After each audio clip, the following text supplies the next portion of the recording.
Niçin dinamik çocuk?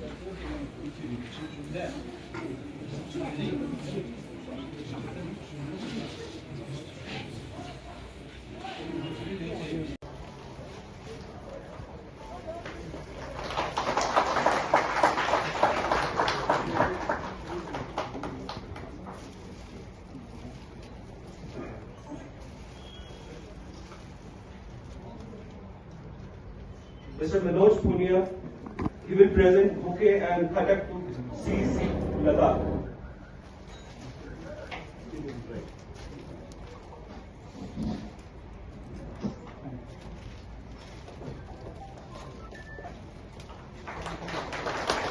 Mr. Sabdar Ali, GM Silco, present bouquet to Amritsar.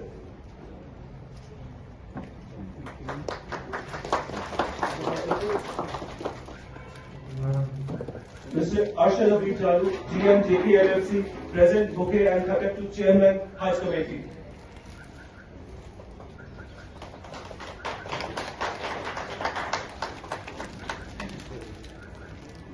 Mr. Azad Shah, Senior Manager JK LLC, will present bouquet and conduct to DC Kargil.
तो पहला visit है sir Kargil में, और minister बनने के बाद sir, और prime minister का जो थर्ड टर्म है honourable prime minister Narendra Modi का सर, तो एज माइनॉरिटी अफेयर्स मिनिस्टर क्या फोकस रहेगा सर, पर्टिकुलरली करगिल जो एक फ्रंटियर गाँव डिस्ट्रिक्ट है, साथ ही साथ एक माइनॉरिटी डोमिनेटेड एक डिस्ट्रिक्ट है सर। देखिए, सबसे पहले तो मैं मंत्री बनने के बाद पहली बार करगिल में आया हूं, और कल मैं लद्दाख के लेह साइड में था, आज करगिल साइड में आया हूं। मैं आपको बताना चाहता हूं कि प्रधानमंत्री नरेंद्र मोदी जी के नेतृत्व में माइनॉरिटीज के लिए, हमारा 6 माइनॉरिटी कम्युनिटीज है, उसमें प्रमुख सबसे बड़ा माइनॉरिटी है मुसलमान, फिर उसके बाद क्रिश्चियन, सिख, फिर बौद्ध, जैन, पारसी। हमारे जितने माइनॉरिटी कम्युनिटीज के लिए विशेष डेवलपमेंट का पैकेज अलग अलग क्षेत्र में, अलग अलग सेक्टर का बनाया हुआ है। उसके हिसाब से आज मैं करगिल में देखा है काफी लोगों को इसका बेनिफिट्स मिला है। मैं आगे और भी तेजी से प्रधानमंत्री का सबका साथ सबका विकास का मंत्र को लेते हुए हर एक, यहाँ खास करके बौद्ध और मुस्लिम्स का मेजोरिटी है, तो विशेष रूप से दोनों समुदाय के लिए हम लद्दाख में काम करेंगे। यहाँ का लाइफ को ठीक करने के लिए, खास करके हेल्थ, एजुकेशन और स्किलिंग में ट्रेनिंग के लिए, ताकि युवाओं को रोजगार मिल सके, सेल्फ एम्प्लॉयमेंट भी होगा और एम्प्लॉयमेंट जनरेशन होगा बाकी के लिए भी। तो ऐसा काफ़ी चीज़ हम लोग करने वाले हैं। और इंडिविजुअल बेनिफिशरीज के लिए हम लोग जो लोन देते हैं, उसका भी आज मैंने बेनिफिशरी से सुना, काफ़ी अच्छा हुआ। कुछ सुधार का भी सुझाव आया है, वो हम ज़रूर देखेंगे। और इंफ्रास्ट्रक्चर की दृष्टि से यहाँ के कल्चरल हेरिटेज, यहाँ के स्पोर्ट्स के लिए, एडवेंचर स्पोर्ट्स के लिए, कल्चरल हेरिटेज के साथ साथ में यहाँ और भी काफी चीजें हैं। उनका कल्चरल हेरिटेज कोई अच्छा चीज, लेकिन उसको एजुकेशन के साथ जोड़ना होगा, उसमें शिक्षा देना होगा। यहाँ जितने भी बड़े इंस्टीट्यूट है हम बात करेंगे, और उसमें हमारे मुस्लिम समुदाय में शिक्षा का कैसे हम आधुनिकीकरण कर सके, क्वालिटी बढ़ा सके, इसके लिए हम मदद करेंगे। और साथ साथ में कल्चरल हेरिटेज को भी हम मदद करेंगे। सर जैसे कि आपको पता है सर, जोजिला बंद होने के बाद 6 महीने के लिए अभी हमारा टनल तो बंद है सर, मगर तब तक के लिए भी यहाँ पे 6 महीने के लिए पूरा कटा रहता है सर।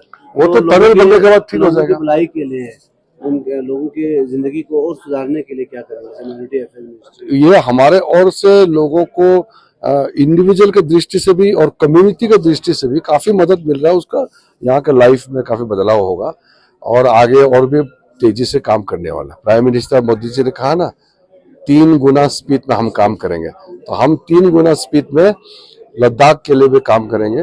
और माइनॉरिटीज के लिए जितना काम मोदी जी ने किया है किसी ने नहीं किया है, और दुनिया में किसी एक देश में माइनॉरिटी एक्चुअली सबसे ज्यादा सेफ और सबसे अच्छा जिसका देखभाल हो रहा है तो हमारा हिंदुस्तान में हो रहा है।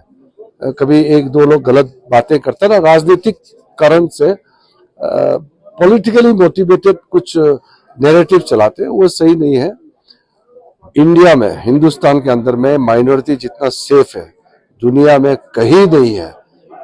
मैंने पहले का भी रिकॉर्ड देखा है, आज का भी देखा है। हिंदुस्तान में सब रहना चाहते हैं और 1-2 लोग गलत बात करते हैं, उस पर ध्यान नहीं देना चाहिए।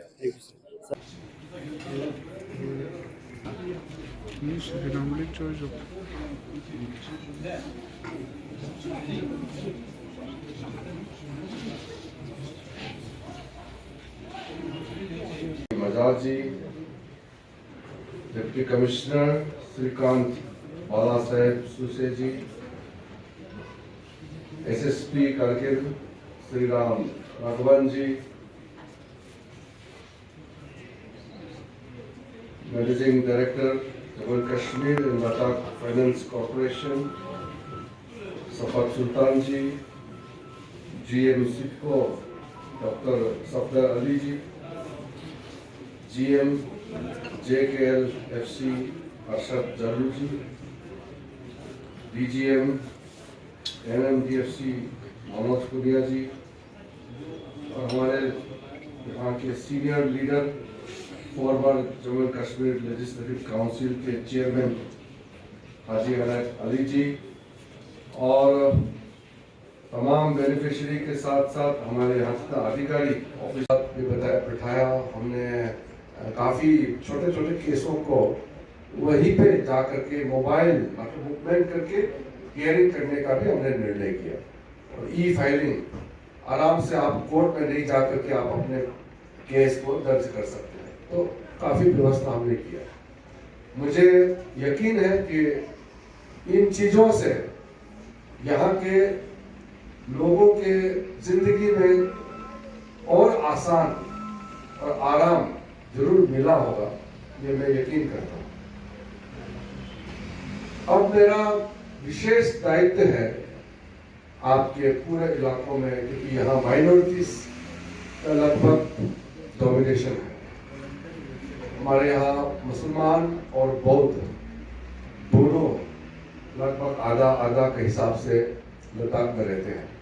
वो मेरे ख्याल से संख्या ठीक है, मगर हम आगे इसको सब्सटेंशियली हम इंक्रीज करना चाहेंगे। हम हैंड होल्डिंग के साथ साथ आप दोनों एजेंसी को हम मजबूत कराएंगे और आपका सफिशिएंट फंड हम इसको देंगे। उसके बाद में यहाँ हमारा कल्चरल हेरिटेज पुराने हमारा अपना पारंपरिक सिस्टम है, और हमारा माइनॉरिटी का पहचान है, वही हमारा पहचान है। ये पहचान रहना चाहिए। मैं खुद भी माइनॉरिटी हूँ, तो हम लोग का ख्याल से ऐसा है कि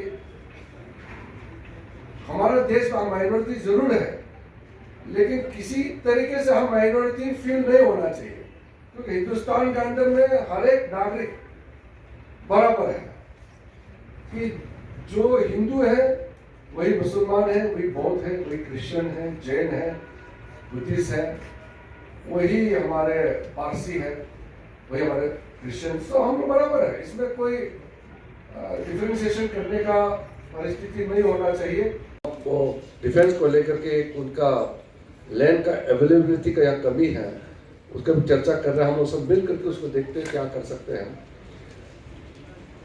रोड जो है अब जोजिला टनल बनने के बाद और जंस्कार से यहाँ और जंस्कार से धारचा का और फिर जंस्कार से नीमो का जो रास्ता है, ये लगभग अब फाइनल स्टेज में है। इसके बारे में जिक्र किया है, ये हमारे लिए विशेष है। और हज के लिए जो सऊदी अरब मक्का जाते हैं और काफी लंबा उसका वहाँ रहना होता है, अलग अलग समय में अलग अलग जगह में जाने का एक टाइम लिमिट होते हैं, उसी के समय ही आपको वहाँ पहुँचना होता है।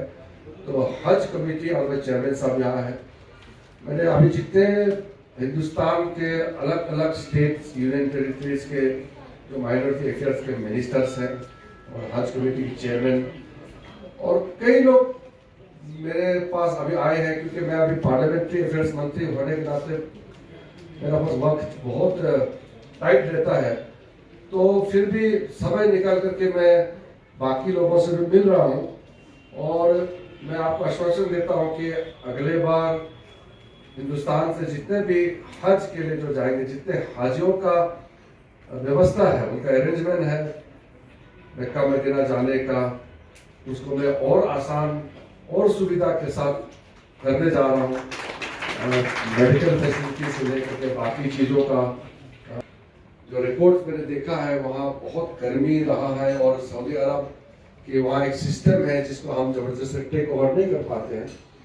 मैं शायद नवंबर के आसपास सऊदी अरब जाऊँगा, तो वहाँ के मंत्री जो हज मेरे पास में कुछ इंटरेक्शन हुआ है, मैंने उनको बताया कि मैं जब आऊँगा तो कुछ डिटेल्स मामले में उनके साथ बातचीत करके हल करना चाहता हूँ। अगले 6-7 साल भर के अंदर में दूसरा मेरा यहाँ विजिट होंगे, तो मैं कोई गांव में भी जाना चाहूँगा और तब दूर दराज में हम कार्यक्रम करना चाहेंगे। तो उस समय काफ़ी प्रोजेक्ट हम अप्रूवल करके ही फिर हम आपके बीच में आऊँगा। आज